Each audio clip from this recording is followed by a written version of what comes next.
Hello. Sonpur की तमाम जनता को मेरा सादर नमन प्रणाम। आ, सोनपुर सारण की जनता को सब लोगों को मेरा एक बार प्रणाम है। और आज मैं आप लोग के बीच एक मुद्दे को लेकर बैठा हूँ। मैं धन्यवाद करना चाहता हूँ कि इस चैनल के हेड श्री ललित शर्मा जी का और न्यूज़ टुडे 24 के सभी सदस्यों को, एडिटोरियल बोर्ड के सभी सदस्यों को मैं धन्यवाद करना चाहता हूँ। आप सबको मालूम होगा कि आज का जो हमारा जो टॉपिक है ये काफ़ी पेचीदा टॉपिक है। और मैं पिछले 10-12 साल से मैं पटना में या पूरे बिहार की बात करिए, मैं मानसिक स्वास्थ्य पर काम कर रहा हूँ। ख़ास तौर से अभी जो पिछले 1.5 महीने में जो दिक्कत हुई है, लोगों को काफ़ी सारे दिक्कत हुई हैं। लोग परेशान से दिख रहे हैं। मेरे पास काफ़ी सारे कॉल्स आते हैं, ख़ास तौर से युवा लोगों का कॉल्स आता है। लेकिन कई लोग कैरियर से संबंधित, और कुछ लोगों को किसी चीज़ का दिक्कत है। जैसे कई लोग हतोत्साहित हो रहे हैं कि सब लोग घबरा गए हैं। एक घबराहट हो रही है मन में कि क्या होगा क्या नहीं होगा, हम सब लोग का जीवन का कैसे बचाव होगा। तो मैं सबसे पहले आप लोगों को बताना चाहता हूं कि आप जो हरियर क्षेत्र, बाबा हरियर क्षेत्र का जो क्षेत्र है वो काफ़ी संघर्ष को दिखाने वाला रहा है। पूरे विश्व में उसका अपना एक स्थान है, और वहाँ के सारे लोग काफ़ी मेहनती हैं और काफ़ी प्यारे होते हैं, सच्चे हृदय के होते हैं, किसी का दिल नहीं दुखाते हैं। तो सोनपुर एक ऐसा क्षेत्र है जहाँ की जनता बहुत प्यारी है। पूरे बिहार में इस तरह का आपको कहीं माहौल नहीं मिलेगा, उमंग नहीं मिलेगा। हम सब साल में एक बार जुटते हैं, पूरा विश्व वहाँ जुटता है और हम सब लोग उनकी खातिरदारी करते हैं। तो हमारे जो संस्कारों में है कि सोनपुर हमेशा सबको सबके चेहरे पर मुस्कान दिया है। और धार्मिक महत्व से भी देखा जाए तो हमारा सोनपुर बाबा हरिहरनाथ सब पर अपनी कृपा बनाए रखते हैं। आज मैं आपके कुछ प्रश्नों का जवाब दे देता हूँ। सबसे पहले ये समझना है कि इस महामारी में जो लोग प्रभावित हो रहे हैं, अभी सबलपुर में और सोनपुर में भी ये कोरोना जैसी समस्याएं वहाँ तक पहुँची हैं, और भगवान उस बाबा हरिहरनाथ सबके रक्षक बन के उभरे हैं। यहाँ कई लोगों का प्रश्न होता है कि रात में नींद नहीं आ रही है। बहुत सारे लोग, मेरे पास बहुत सारे ईमेल आते हैं। मैं अखबारों के माध्यम से, विभिन्न चैनल के माध्यम से मेंटल हेल्थ पर आप लोगों को, पूरे बिहार के लोगों को कुछ न कुछ बताता हूँ। तो मैं चाहूँगा कि अगर आप लोग में से कुछ लोग प्रश्न कर रहे हैं, अभी भी प्रश्न आना शुरू हो गया है, तो आप अपना सीधा प्रश्न करें। और लाइव आप कुछ बात करना चाहते हैं, मैं आप लोग से बात करूं तो मुझे ज़्यादा अच्छा लगे। हाँ, हमारे बीच हैं शिवचंद्र। अच्छा, वो भी कुछ कहना चाह रहे हैं कुछ। हाँ, सभी लोग अपने सवाल पूछ सकते हैं और मैं आपके सवालों का जवाब दूंगा। लेकिन मैं थोड़ा सा ये बता दूं कि आप लोग अपना रूटीन कैसे बिता रहे हैं। पहले रूटीन पर एक बार बात कर लेते हैं कि हम देखते हैं कि गांव में एक प्रॉपर रूटीन होता है। सब लोग समय पर उठते हैं। ख़ास तौर से गांव में आप देखेंगे, सोनपुर की मैं बात करूं तो विश्वास करते हैं और गंगा स्नान। हाँ, लॉकडाउन के बीच खुद को तनाव मुक्त कैसे रखें। हाँ देखिए, लॉकडाउन पिछले 1.5 महीने से 40-42 दिनों से ये लगातार हमारे और आपके साथ हो रहा है, और हम सब लोग एक घर में, एक कमरे में कैद हैं। तो सबसे पहले हमारे मन में यह सवाल उठता है कि इस लॉकडाउन में हम अपने आप को कैसे सुरक्षित रखें। ज़्यादातर लोग अपने भविष्य को लेकर चिंतित हैं। जो लोग रोजगार करते हैं, जो लोग नौकरी में हैं, जो जो डेली वेज पर काम करते हैं, ऐसे लोगों में भविष्य को लेकर असुरक्षा की भावना उनके मन में है। और बहुत सारे सवाल हैं कि हमारे बिजनेस का क्या होगा, क्या हम गरीब हो जाएंगे, क्या कोई हमसे आगे निकल जाएगा। तो मैं वैसे लोगों को कहना चाहूँगा कि अभी का जो विकट परिस्थिति है वो पूरे विश्व में सभी लोग इस चीज़ को फेस कर रहे हैं, सब लोग इस चीज़ को महसूस कर रहे हैं। और इसमें पिछड़ने वाली कोई बात नहीं है, इसमें कोई एक दूसरे से आगे नहीं निकल जाएगा। ये जो हमारा सोच होता है, ये जो हमारा जो एक दूसरे से तुलना करने का जो हमारा जो सोच होता है, वह कहीं ना कहीं हमारे अंदर तनाव को पैदा करता है और ये तनाव हमारे शरीर पर उसका असर पड़ता है। आप देखिएगा कि तनाव जब इंसान किसी चीज़ के बारे में सोचता है तो उसका असर उसके शरीर पर पड़ता है। अब जैसे आप देखिएगा कई लोगों को घबराहट हो जा रही है, अब कई लोग छोटा मोटा बात पर चिढ़ जा रहे हैं, कई लोगों को हाँ अच्छी नींद नहीं आती है। नींद नहीं आने के पीछे कहीं ना कहीं तनाव है और इस लॉकडाउन का जो तनाव है ये रिएक्शन दे रहा है। ये रिएक्शन, ये जो प्रतिक्रिया हमारे शरीर पर भी हो रहा है और हमारे मन पर भी हो रहा है। स्टूडेंट जो पढ़ाई लिखाई करते हैं उनको कंसंट्रेशन नहीं बनता होगा, जो लोग व्यवसाय करते हैं उनको व्यवसाय में मन नहीं लगता होगा, व्यवसाय को लेकर चिंतित हैं। जो महिलाएं घर में काम करती हैं वो अपना घर का काम, हो सकता है कि सब्जी में थोड़ा ज़्यादा नमक पड़ जाए, थोड़ा मिर्ची ज़्यादा पड़ जाए, तो इन सब ये सारी चीज़ें कहीं ना कहीं इनडायरेक्ट तनाव का ही प्रतिफल है। जो प्रतिक्रिया है वो तनाव का ही है। अब देखिए, अच्छी नींद नहीं आती है, इसके लिए आपको क्या करना है। आप जो अनिल प्रकाश जी हैं वो सबसे पहले तो आपको एक रूटीन में आना होगा। एक सुबह उठने का रूटीन, शाम में सोने का रूटीन, खाने का रूटीन, सब एक रूटीन में लाना होगा। तनाव, ये लॉकडाउन है, लॉकडाउन में हम अपना रूटीन को क्यों छोड़ेंगे। लॉकडाउन हमें हमारे लिए है, हमारे परिवार, हमें और खुद अपने समाज के सारे लोगों को बचाने के लिए लॉकडाउन लगाया गया है। तो अच्छी नींद लाने के लिए आपको सबसे पहले सुबह उठना होगा, एक प्रॉपर टाइम में उठना होगा। सुबह उठने के बाद आपको थोड़ा एक्सरसाइज करना चाहिए और आपको थोड़ा सा योग और ध्यान भी लगाना चाहिए।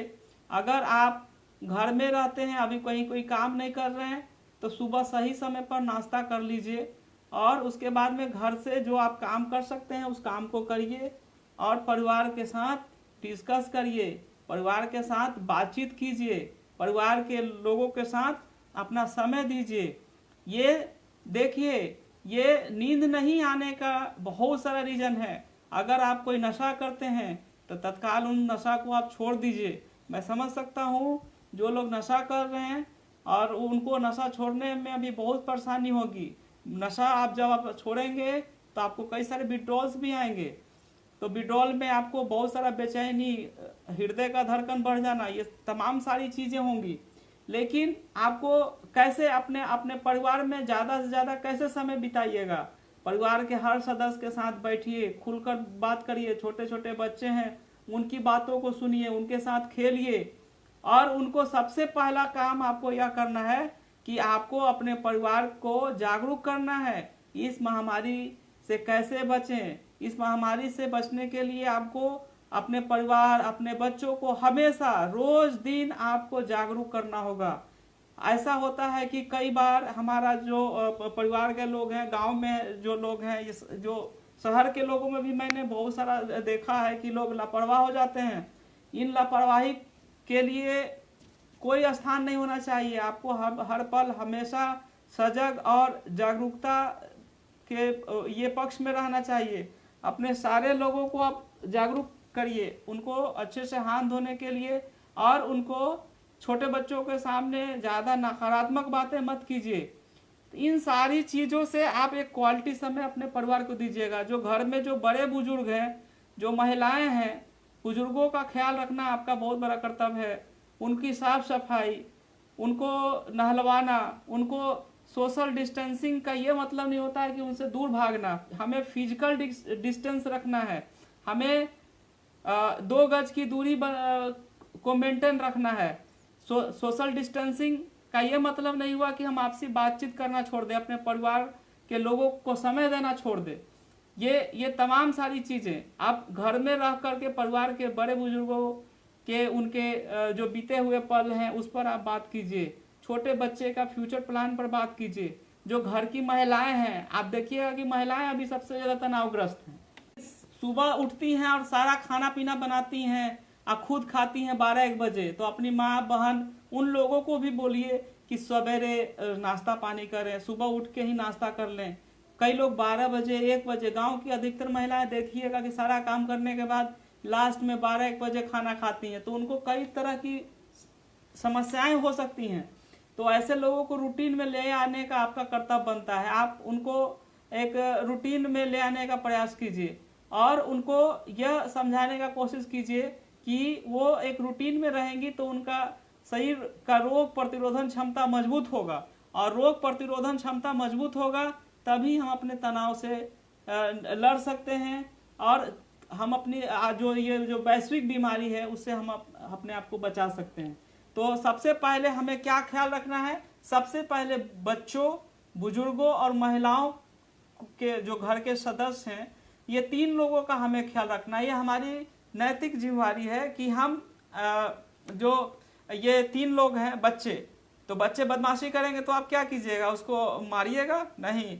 बच्चे बदमाशी नहीं करेंगे, बच्चे उदंड नहीं करेंगे तो उनका बचपना का स्वभाव कैसे आप जज कीजिएगा? तो बच्चों से बात कीजिए कि उनको इस कोरोना या इस महामारी के बारे में जानकारी दीजिए कि वो अपनी साफ सफाई कैसे रख सकते हैं, वो कैसे अपने होमवर्क को पूरा कर सकते हैं। दूसरा चीज़ है कि जो बुजुर्ग हैं, जिनको किसी तरह की कोई बीमारी है, उनको उनके स्वास्थ्य के प्रति जागरूक कराइए, उनकी जो दवा है वो छूटे नहीं। और दूसरा चीज़, जो महिलाएं हैं, जो घर की महिलाएं हैं, जो अपने सेहत पर ध्यान नहीं देती हैं, उनको सबसे ज़्यादा संभालने की ज़रूरत है। अगर उनका इम्यून सिस्टम कमज़ोर हुआ, घर के किसी भी सदस्य का इम्यून सिस्टम कमज़ोर हुआ, तो ये बीमारी प्राणघातक साबित हो सकती है। तो ये मैं कहना चाह रहा हूँ कि जो भी घर में है, पौष्टिक जो भी है, हम लोग के यहाँ अनाज की कोई कमी नहीं होती है, तो आप साबुत अनाज भी खाने का कोशिश कीजिए। जो सत्तू भी पिया जा सकता है, पौष्टिक आहार में सब चीज़ आ जाता है। हरी साग सब्जियां जो भी अवेलेबल हैं उसको खाने का कोशिश कीजिए। हाँ, ये घर में रहना बहुत मुश्किल काम है। घर में जो आप लोग जो बाहर घूमने फिरने का आदी रहे हैं, बाजार में घूमने के आदी रहे हैं, तो आपको घर में मन नहीं लगता होगा। लेकिन आप खुद सोचिए कि आप जब बाहर रहते थे, बाजार में रहते थे, जो आप बाजार में आप घूमते फिरते रहते थे, तो आप परिवार के लिए कितना टाइम देते थे? पहले परिवार के लिए आपके पास वक्त नहीं होता था, लेकिन इस लॉकडाउन में आप अपने परिवार को क्वालिटी समय दे रहे हैं और आप उनको समझने की कोशिश कर रहे हैं। खास तौर से अपने बुजुर्गों के जीवन के बारे में कुछ समझने का कोशिश करते हैं। तो ये हमारे लिए बहुत सारी संभावनाओं का द्वार खोलता है। मैं कहना चाहता हूँ कि वैसे नौजवानों को जो सोनपुर में प्रॉपर अभी पढ़ाई लिखाई कर रहे हैं, तो घर में अपने पुराना सबसे इम्पोर्टेंट चीज़ है कि हम अपनी कमियों को इस लॉकडाउन में पता लगाएं, एक एक करके उसको लिख लें। सबसे अच्छा उपाय है कि आप एक कागज़, एक पेन, एक कलम रखिए और अपने जो अधूरे काम, आपके जो भविष्य के लिए जो अधूरे काम बचे हैं, उसकी एक लिस्टिंग तैयार कीजिए। ये सबसे इम्पोर्टेंट है। और जो गांव में जो खबरें आ रही हैं, जो नकारात्मक खबरें आ रही हैं, कई बार जो ये नकारात्मक खबरें आपके दिलो दिमाग पर छा जाता है, तो उनके लिए उनके सामने ये सारी बातें नहीं कीजिए। रात में क्या भोजन करना चाहिए और कब तक सो जाना चाहिए? देखिए साहब, सबसे पहले एक हमारे गांव में आप जाइएगा, सोनपुर या किसी भी बिहार के किसी भी गांव में जाइए, तो वहाँ सब लोग 9 बजे तक सो जाते हैं। तो सबसे अच्छा है कि सुबह जल्दी उठिए, जल्दी से जल्दी उठने का कोशिश कीजिए। मैं शहर में हूँ, तो यहाँ शहर का रूटीन तो 6-7 बजे शुरू होता है, लेकिन गांव में 5:30 बजे 6 बजे तक लोग उठ जाते हैं। तो रात में अगर आप कोशिश कीजिए कि 10 बजे तक सो जाएं, खाना आप सोने के 2 घंटा पहले खाइए, जो भी खाइए उसको खूब चबा के खाइए और रात में हल्का खाना खाइए। और रात में हल्का खाना खाना और खाने के आधे घंटे के बाद ही पानी पीजिए। ये आपके सेहत के लिए अच्छा होगा। और दूसरी चीज़ कि प्रॉपर अच्छी नींद लाने के लिए आप खाना सोने के 2 घंटा पहले खाना खाइए और खाने को खूब चबा के खाइए, खुश होकर खाइए और पूरे परिवार के साथ बैठकर खाइए। ये आपके और आपके परिवार के लिए अच्छा होगा। और कई लोग ऐसे होते हैं जिनको बाहरी चीज़ खाने का बहुत ज़्यादा आदत था, घर का खाना उनको पसंद नहीं आता था, तो मैं उनको कहना चाहूँगा कि घर का खाना हमेशा अच्छा होता है। आप घर के खाने को खाने की कोशिश कीजिए। आप कोशिश कीजिए कि घर में जाकर अपनी माँ, बहन, बीबी, बाल बच्चे सबका आप मदद कीजिए, उनके साथ खाना बनाने में उनकी मदद कीजिए। हो सकता है कि यह काम आपको अच्छा न लगे, लोग आप नहीं हैं। आप जब तक अपने परिवार का मदद नहीं कीजिएगा तब तक आप परिवार से नहीं जुड़िएगा, जब तक परिवार से नहीं जुड़िएगा तब तक तनाव मुक्त नहीं होइएगा। घर पर आप लॉकडाउन में क्या करें? लॉकडाउन में सबसे पहले अगर आप स्टूडेंट हैं तो भविष्य की योजना बनाइए कि आपका आगे क्या विचार है। अगर आप बिजनेसमैन हैं तो बिजनेस के बारे में आप सोचिए कि बिजनेस में आपकी क्या कमजोरी है और जो आपके अंदर योग्यता है उस योग्यता को और निखारने के लिए उसका प्रयास कीजिए। प्रयास कैसे करें? स्किल जो आपके पास किस तरह का स्किल है? कंप्यूटर चलाने का स्किल है, लिखने का स्किल है, गाने का स्किल है, या आपके पास कौन सा ऐसा स्किल है, कौशल आपके पास कौन सा है? तो उसके लिए जो भी आपका स्किल है उसकी कमियों को पता लगाइए कि आप कितना उसमें कितना आप में प्रोफेशनसी है। आप कैसे जो भी स्किल आपके पास है आप ये लिखिए, आप ये बताइए कि आपके पास कौन सा स्किल है, क्या करते हैं आप। ये अमन सिंह सोलंकी जी, आप ये बताइए कि आप कौन सा स्किल आपके पास है। क्या आप टीचर हैं? आप अगर टीचर हैं या कंप्यूटर चलाते हैं, क्या करते हैं ये बताएं, तो मैं आपको बताऊंगा कि आप अपने स्किल को कैसे डेवलप कर सकते हैं। देखिए 2 तरह के स्किल होते हैं, एक जनरल स्किल होता है इंसान में, एक स्पेशल स्किल होता है। तो जो जनरल स्किल होता है वो सब में होता है। जनरल स्किल का मतलब हुआ कि जो आम इंसानों में आप देखते हैं, खाना खाने का स्किल, तो खाना खाने का स्किल में आप वो जनरल स्किल है। लेकिन स्पेशल स्किल क्या है उसमें?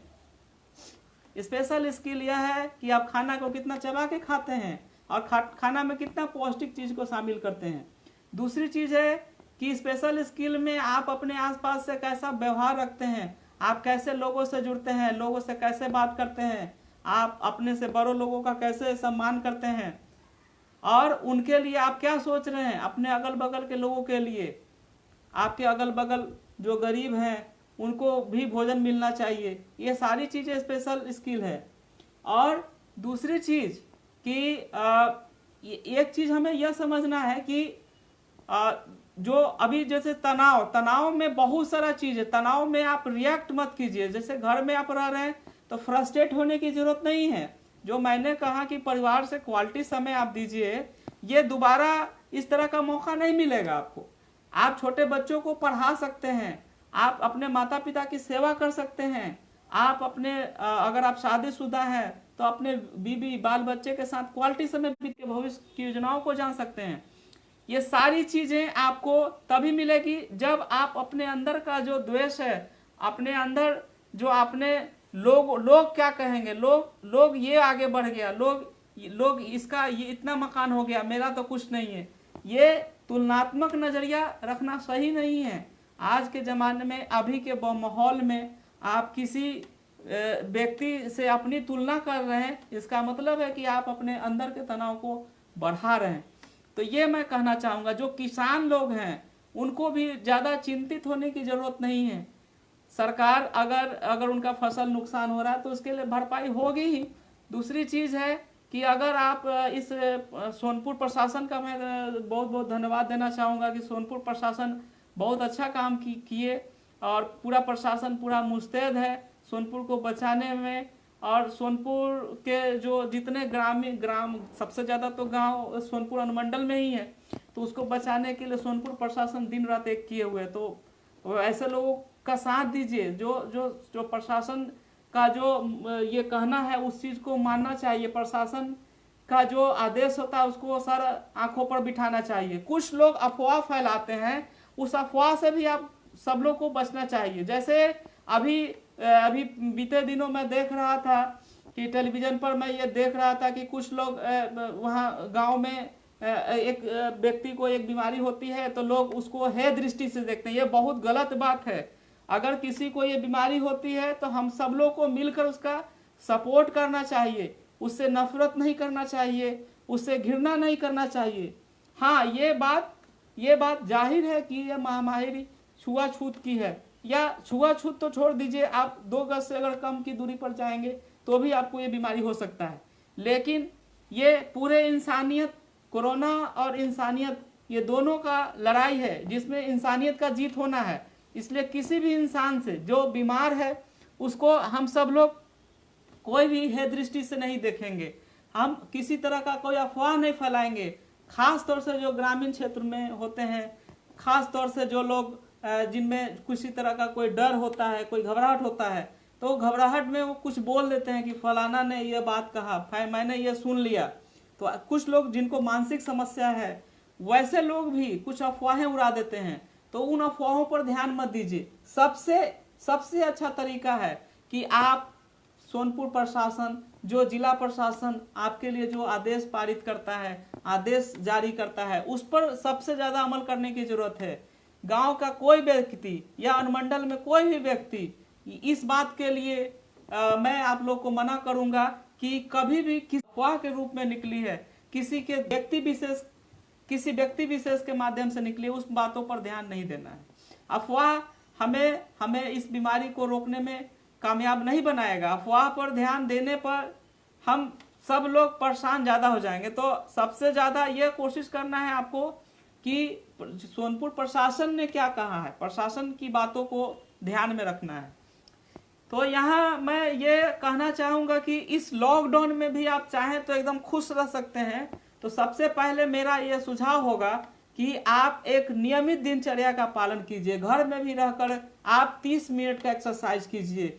10 मिनट आप कोशिश कीजिए कि योग आसन पर बैठ जाइए, ध्यान लगाइए, माता पिता से बातचीत कीजिए, और परिवार के दूसरे छोटे सदस्य हैं उनसे एक बढ़िया संवाद स्थापित कीजिए और अपनी बातों को लिखिए। अगर आप कुछ बिजनेस करना चाहते हैं, अगर आप करियर बनाना चाहते हैं, तो आप उन चीज़ों को लिखिए, उनसे डिस्कशन कीजिए। आप चाहे तो आप मेरे से भी बात कर सकते हैं। मैं अपना नंबर आपको, आप चाहे तो ये जो चैनल हेड हैं इनसे आप मेरा नंबर ले लीजिए। कोई दिक्कत हो, मैं आपसे बात करने के लिए हमेशा तैयार हूँ।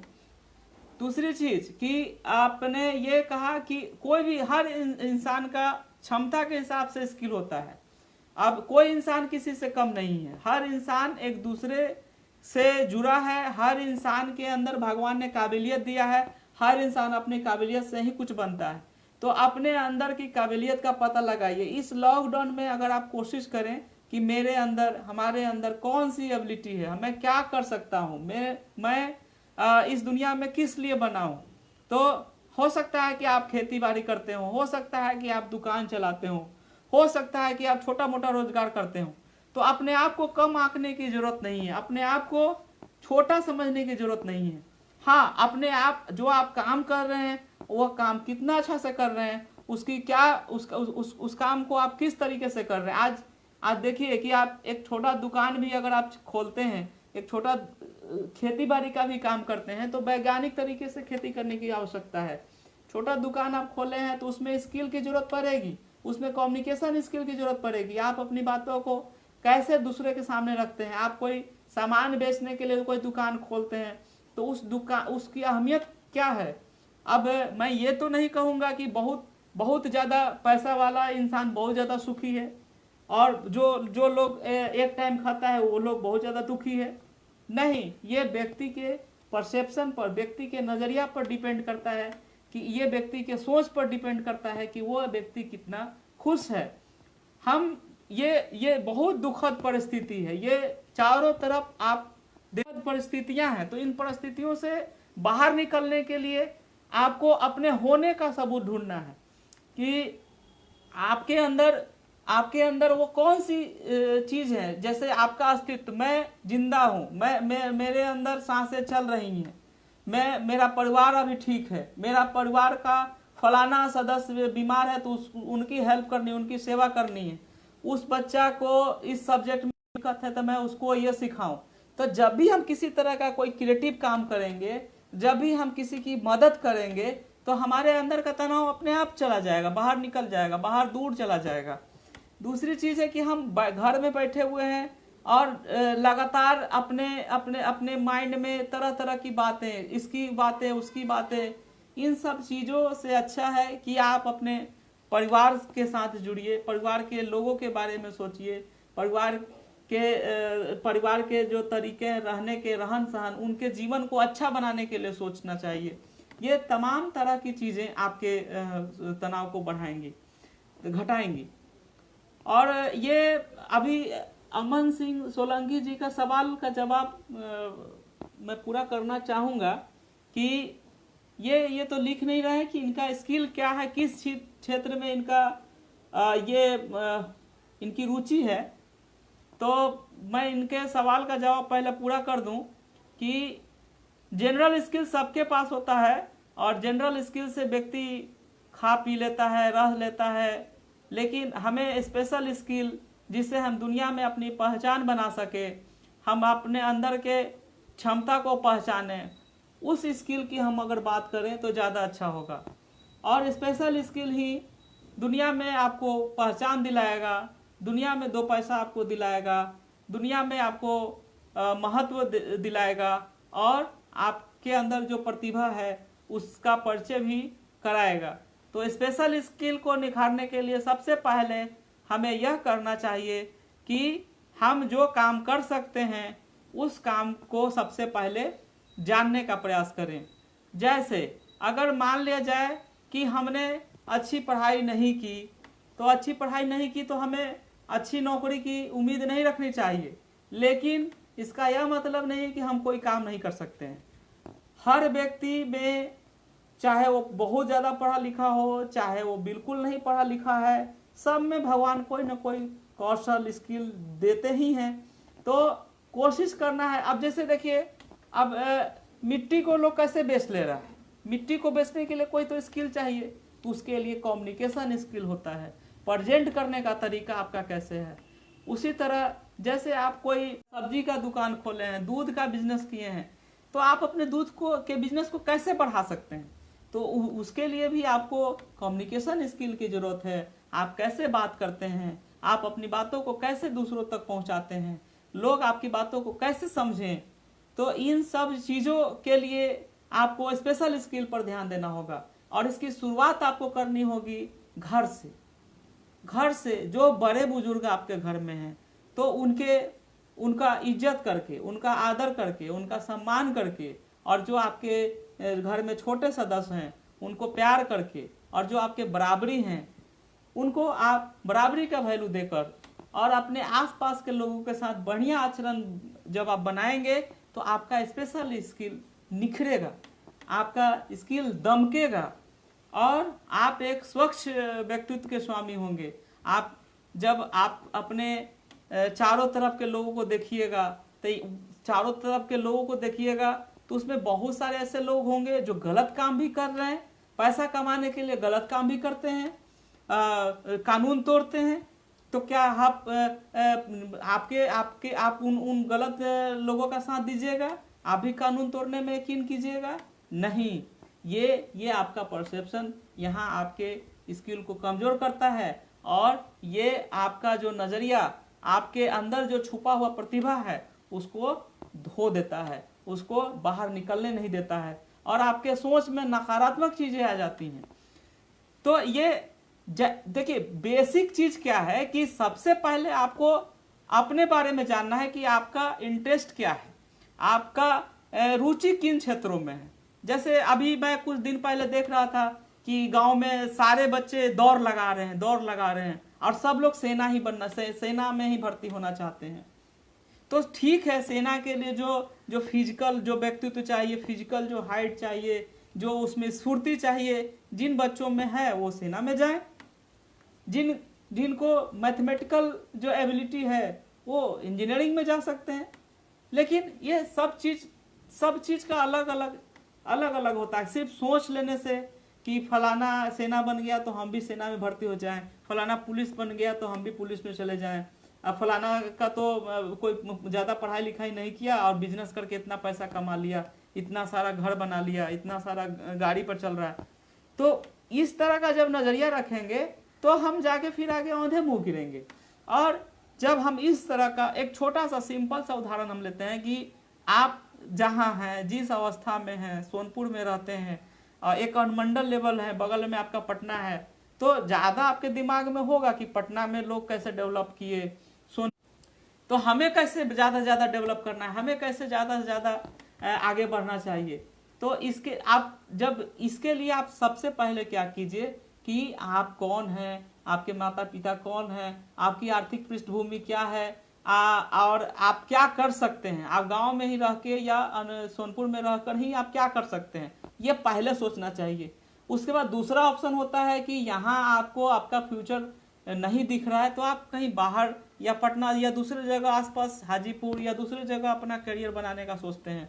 तो वहाँ आपके जो एबिलिटी के हिसाब से आपकी क्या पहचान होगी, आप वहाँ पर क्या करने वाले हैं, ये सारे चीज़ जनरल स्किल में आ जाते हैं। और जो आपका जो स्किल है वो कैसे लोगों के लिए बेनिफिट देगा, कैसे लोगों के लिए फायदेमंद साबित होगा। तो ये चीज़ जब तक आपके दिमाग में नहीं रहेगा तब तक आप कोई काम कैसे शुरू कीजिएगा और कैसे आपकी पहचान बनेगी। तो ये मैं कहना चाहता हूँ कि सबसे पहले आपका व्यवहार, आपका आचरण ही आपको स्पेशल स्किल की तरफ ले जाता है। फिर चाहे आप बाजार में दुकान खोल लीजिए या सब्जी का दुकान खोल लीजिए या दूध का बेचिए, सब में मुनाफा ही मुनाफा होगा। और कभी भी ये दिमाग में आप हमेशा ये नहीं रखिए कि जब आप इस गांव में जन्म लिए तो आप कुछ नहीं कर सकते हैं। गांव में जन्म लेने के बाद हर व्यक्ति शहर की तरफ जाता है, या शहर का जो भी बासिंदा है वो गांव का ही माना जाता है। लेकिन शहर का और गांव के लोग में क्या फ़र्क है? शहर के लोग उतने ज़्यादा मेहनत नहीं करते हैं, लेकिन वो हमेशा सोचते हैं और सोच समझ कर कोई काम करते हैं। गांव में हम रह रहे हैं और हम हर चीज़ को दिल पर ले लेते हैं। अब जैसे इस महामारी में आप बैठे हैं, किसी ने आपको कहा कि आओ भैया एक साथ खाना खाते हैं, नहीं, अभी आपको फिजिकल डिस्टेंसिंग को मेंटेन रखना है। अभी आपको एकदम हाथ जोड़ के विनम्रता से उनसे थोड़ी दूरी बना लेनी चाहिए। या कई लोग ऐसे होते हैं कि ज़्यादा भावुक हो जाते हैं और तुरंत शानो शौकत में आने के लिए, तुरंत दिखावा करने के लिए कर्ज ले लेते हैं, या फिर बड़ा जो उनमें योग्यता है नहीं और बड़ा स्कोप पर सोच लेते हैं। तो ये सारी चीज़ें कहीं ना कहीं हमारे समाज में है और उस चीज़ को ख़त्म करने की ज़रूरत है। तो इस लॉकडाउन में हम अपने बेहतर मानसिक स्वास्थ्य को बिल्कुल अच्छे से रख सकते हैं एक छोटा सा काम करके, कि हम अपने रूटीन को मेंटेन करें, हम अपने परिवार को जागरूक करें और अपने परिवार के सारे सदस्यों को, बुजुर्गों, महिलाओं और बच्चों के स्वास्थ्य को लेकर हम ज़्यादा समय दें। हम उनके क्वालिटी पूर्ण जीवन को सुधारने की बात करें, उसको हम निखारने की कोशिश करें, उसका पता लगाएं और अफवाहों से बचें। और जो जिला प्रशासन का जो आदेश होता है, जिला प्रशासन जो हमारे लिए कर रही है, उनका सहयोग करें। और यह भी कोशिश करें कि आपके आसपास कोई भूखा ना रहे। जो रोटी आप खा रहे हैं उसमें 2 रोटी उनको भी मिलना चाहिए। पशु पक्षी जो अभी उनके ऊपर भी बहुत सारा दिक्कत हुआ है, उनके लिए भी कुछ खाना पीना का जुगाड़ कर दें, उनको भी खिला दें। कोशिश यह करें कि वो भी भूखा ना रहें। और ये तमाम सारी बातें मैं आप लोगों को ये सलाह के तौर पर तो नहीं, बस एक दोस्त के नाते कह रहा हूँ। और ये गुजारिश भी है कि सोनपुर कभी हार नहीं सकता, सोनपुर हमेशा जीतता है। आप याद रखिए, अगर धार्मिक रूप से देखिएगा तो गजग्राह की लड़ाई को भी आप देख लीजिए, वहाँ खुद भगवान का चरण है, खुद भगवान वहाँ प्रकट हुए हैं। सोनपुर हमेशा मदद करता है, लोगों को मदद करता आया है। तो सोनपुर कभी हारता नहीं है। सोनपुर के लोग कभी हारते नहीं हैं। सोनपुर के लोग हमेशा दूसरों की मदद करते हैं। सोनपुर के लोग आपसी आपसी सद्भाव और सहयोग की भावना रखते हैं और प्रशासन का सहयोग करते हैं। क्यों? क्योंकि लाखों लोग हर साल आते हैं, महीनों और महीना रोज रहते हैं, कभी किसी के साथ कोई दिक्कत नहीं होता है। सभी लोग यहाँ से जाते हैं, दूर दूर से आते हैं, पूरा विश्व का लोग आता है और सोनपुर में रहता है। एक महीना रहता है दोस्तों, 1 महीना तक रहता है लोग और जाता है। कभी किसी को कोई सोनपुर का लोग तकलीफ नहीं दिया। तो सोनपुर हमेशा अच्छा काम किया है और इस महामारी में भी हम एक दूसरे का सहयोग करें, एक दूसरे के लिए कुछ बने, कुछ करें, कुछ दिखाएं और बाहर निकलने की जरूरत नहीं है। घर में रहकर घर में रहिए और स्वस्थ रहिए और सोच को हमेशा सकारात्मक रखिए। ये वक्त भी टल जाएगा, आने वाला वक्त आपका होगा।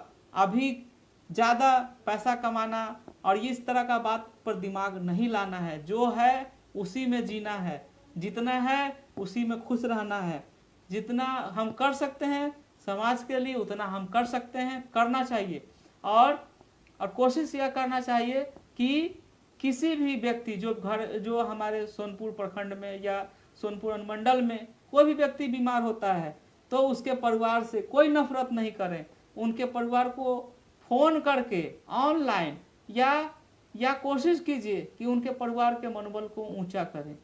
ये दुख में हम सब लोग एक दूसरे का साथी बने। और मैं उन युवकों को कहना चाहूँगा जो लोग गुटखा पान से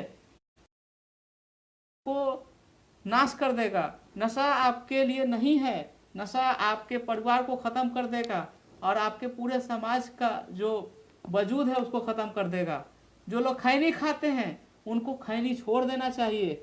अब कुछ दिन तक उनको क्रेविंग होगा, जैसे खैनी नहीं मिला 2-3 दिन तक उनको अलबलाहट होगा, तो ऐसी स्थिति में एक लौंग खा सकते हैं। लौंग को पूरा चबाना नहीं है, लौंग को चूसते रहना है।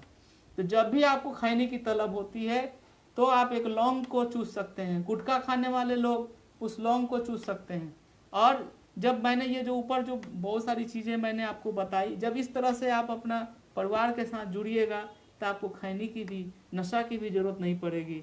दिल दिमाग इसी तरह नशा में रहेगा, इसी तरह एक अजीब नशा में रहेगा। और परिवार के लिए जो आदमी कुछ सोचता है, परिवार के लिए, समाज के लिए जो इंसान जीता है, वही इंसान इस धरती पर कुछ पाता है, वही इंसान तरक्की करता है और वही इंसान समाज को कुछ देता है।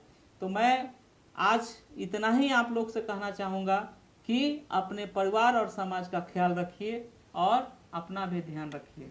बहुत बहुत धन्यवाद, बहुत बहुत धन्यवाद। नमस्ते।